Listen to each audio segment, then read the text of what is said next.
Ladies and gentlemen, welcome to another edition of Boon or Bust.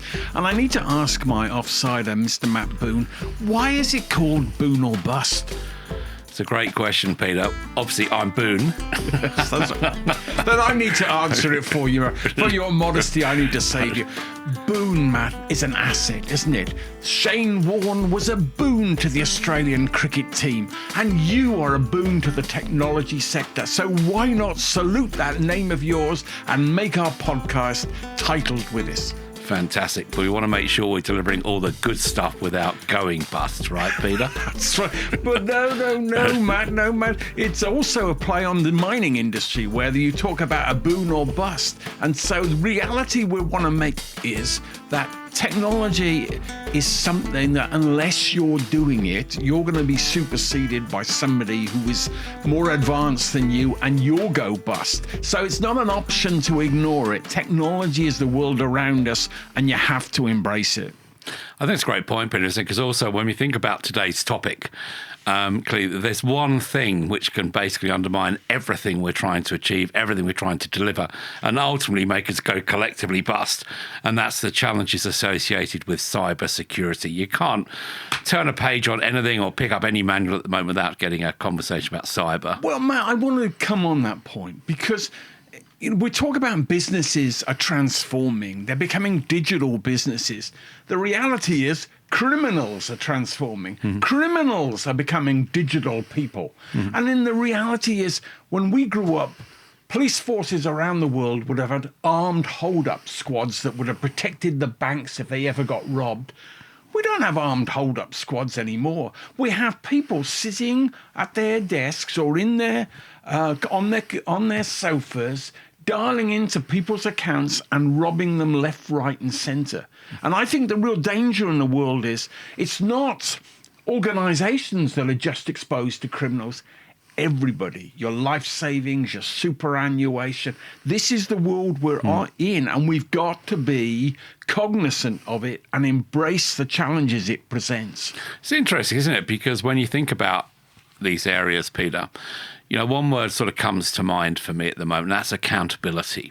And you mentioned, you know, that the guy with the mask on robbing the bank, and do they have accountability? They've got accountability to pay the bills at home. They've got to get the money from somewhere. But I think in this world of kind of cyber challenge and the trust issues that go with that, it's increasingly about who's responsible, where does the buck stop, and what does accountability mean? And we've seen, I think, play out. Sure, not necessarily a cyber issue. The recent challenges Optus had with the 000 outage, right? And we talk about accountability. Everybody's blaming the new CEO, right? Yeah. It's his fault. They're baying for his blood and his head, you know, when this all broke out.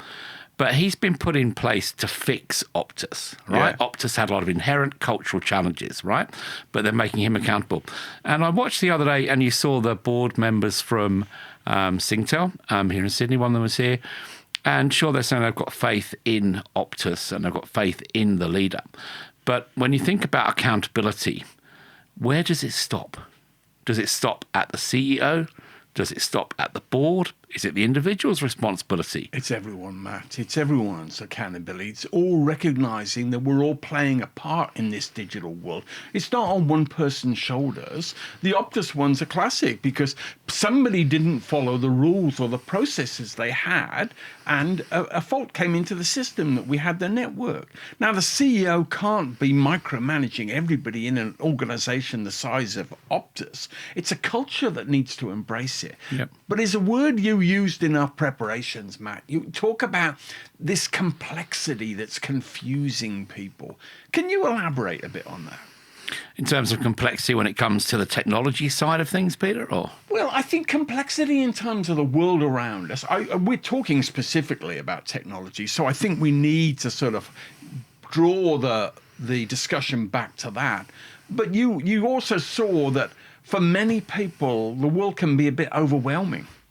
Yeah, you're right. I mean, when you talk about complexity as well, it's not just complexity of technology, it's complexity of engagement, of life, of work environments as well. But I think if you consider the challenges presented from a cyber point of view and the tech side of things that goes with that, what we see now in this current environment is not just a proliferation of devices.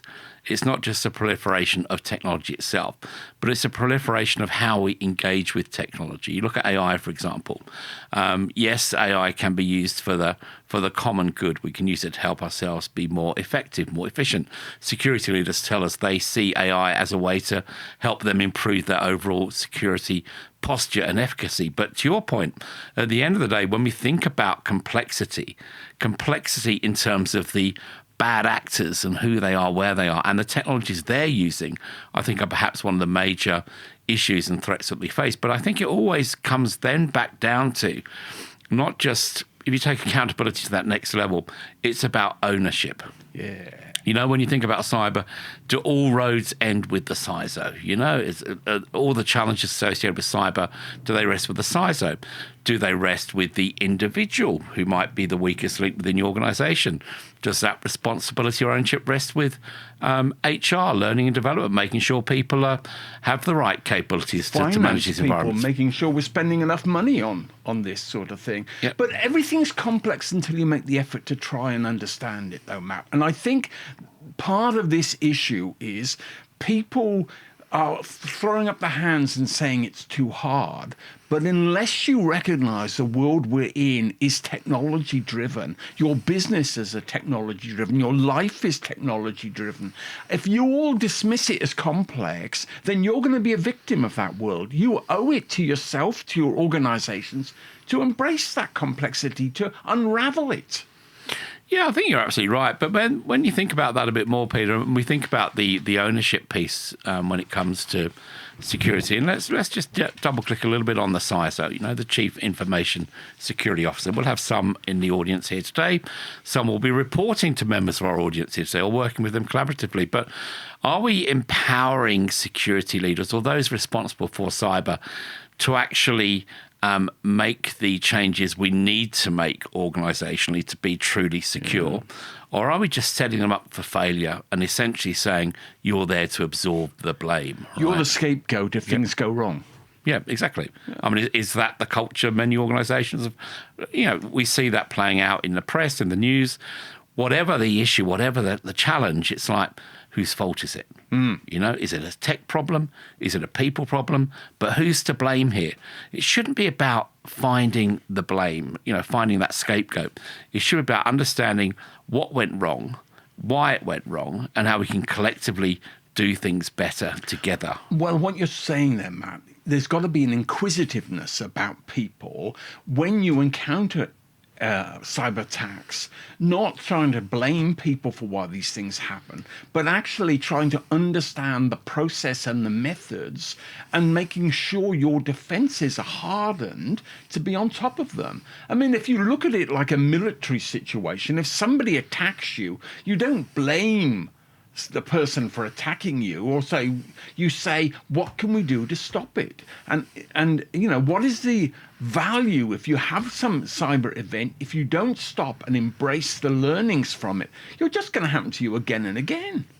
It's kind of like, it's where blame becomes understanding. Yeah. And understanding doesn't need to be that we understand why you attacked us. You know, we recognise the reason you've done that. It's more about understanding what was the root cause behind that. Yeah. If we don't understand the root cause of a situation, we have no hope of being able to sort of overcome that challenge, learn from it, and make sure it doesn't happen again. But Matt, as you know, this is something quite dear to my heart, and I can't be specific about it, but my partner's found herself in a very unfortunate cybersecurity incident in an organization which, when she joined 2 years ago, said to her, we're a digital business. Matt, they had nobody as a cybersecurity executive in the organization. They didn't do any testing, any phishing. And yet when the incident happens, she's been singled out as being responsible for her negligence for this happening. Nobody trained her how to deal with a very sophisticated deepfake threat where somebody impersonated the CEO, had their signature, digital copy, and hoodwinked her into an NDA that really trapped her in a scam. And that is, I think, reflective of a lot of organizations I see. People want to blame somebody rather than tackling the root causes of why it happens. Yeah, well, how can one be classed as negligent if one hasn't been given the tools to overcome potential challenges you're going to face? Not tools technology-wise, but the awareness training, the understanding of, and even have, kind of a little bit tongue-in-cheek, Peter, but when you talk about some of this deepfake stuff that's going on now, even within my own family, we've got an AI safe word, if you like, which no one else knows, never used it online, nothing. So essentially, with these deepfake environments, it sounds really trivial, really simple, but it's one thing where, the CEO in this situation, you ask the question, they don't know the safe word. Yeah. And that's the red flag. It's not necessary. He or she may have been having a bad day and forgot what it is, right? Well, but Matt, you're saying something there which I think is important. As we move to this digital world, as we move to processes being online, maybe there's a need to put into these processes something that's offline, something that a criminal cannot get hold of. Maybe, and dare I say it before I appear like a dinosaur to the listeners, maybe sometimes there's a letter. You write to somebody a letter. Maybe that gives an authenticity to a transaction for it. But there's some way you've got to put a step in it that you can be one step up, that your attacker can't get hold of. No, that's a great point. So I think really what we're talking about here as we consider this, first conversation in cyber on Boon or Bust around the blame game is ultimately, how do we ensure, or we need to ensure, that cyber accountability or responsibility is shared, not siloed? You use a great example, right? That's not shared responsibility. Yeah. That's like, we've got an issue, you're to blame. Yeah. Right? Rather than, okay, we've got an issue, what can we do collectively, firstly, to address this, secondly, to make sure it never happens again? Well, Matt, I'm going to give an example. I've just come back from holiday in Japan. Why, when you walk the streets of Japan, is there no graffiti? Why is there no litter on the ground? Why are people courteous to you in the street? There's a culture. There's a culture that people embrace. And that's got to be set from the top. It's got to be using examples. And it's got to make people feel wanted and worthy. And if you don't do that things, you create pushback and resistance to it. And the blame game starts. But a healthy culture is a culture where people are respected and embraced. And they will respond accordingly.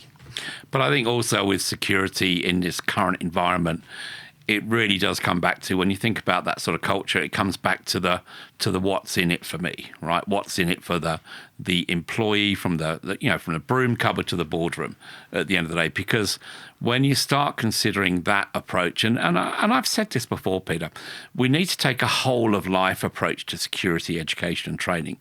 Security is not a 9-to-5 problem, Peter. No. It's a 24/7 problem. You may not be at work, but what you do outside of work can then implicate things within the organisation as well. I'm sorry, Matt, but I couldn't agree more with you on that, because these criminals, as I said, they're not mugging you in the street. They're sitting on their sofa taking your superannuation and life savings. It's not just a corporate challenge for you, it's a personal responsibility.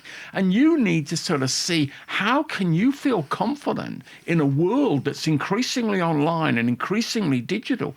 You and your organizations have both got to understand, what am I doing to defend myself? Mm-hmm. So I mentioned the broom cupboard to the boardroom, Peter. Yeah. I'm setting us up now for our next sort of conversation around cybersecurity, where we're going to really start to address and approach, if you like, the boardroom disconnect when it comes to cyber. And I look forward to that next conversation, Peter.